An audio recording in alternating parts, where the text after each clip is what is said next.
Hello everyone, welcome to Maths IAC. Here's another A-level physics exam style question on mechanics. Please pause the video and give it a try. When you're ready for the answer, press play to check your answer against mine. A cyclist and a bicycle have a total mass of 85 kilograms. So we know this is 85 kilograms. Here's the mass. A cyclist riding up a hill inclined at 5 degrees to the horizontal. So we know this angle here is 5 degrees. At a constant speed of 4 meters per second. So this is 4 meters per second constant.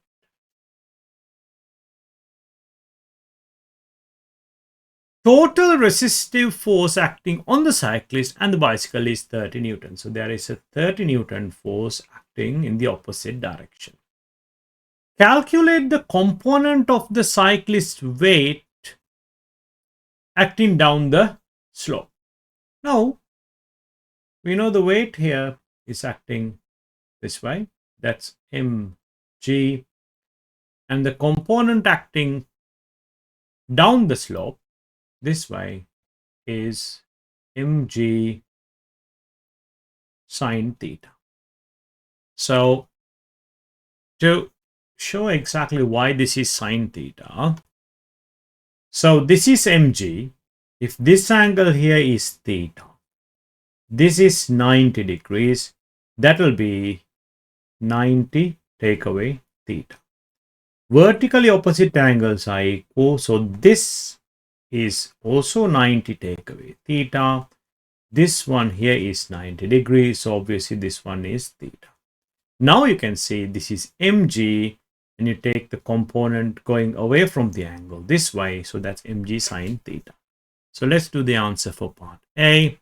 Calculate the component of the cyclist weight acting down the slope. That will be 85 times 9.8 times sine. So here you get 72.6 newtons. That's part A. Part B.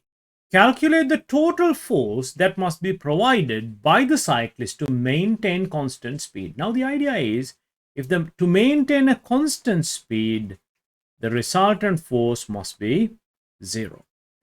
So we know in the downward direction there are two forces. We have mg sine theta, which is 72.6 newtons. We also have this 30 newtons. So the cyclist should provide the sum of those two forces, which is 102.6 newtons in a direction 5 degrees to the horizontal, like parallel to the direction he is moving. So here's the answer for part B. Part C. Calculate the power output of the cyclist. Now in a situation like this, we can use P is equal to FV. F is the force, which is 102.6. V is the speed at which the cyclist travels, and all you need to do is just multiply this one by 4. So you get 410 watts.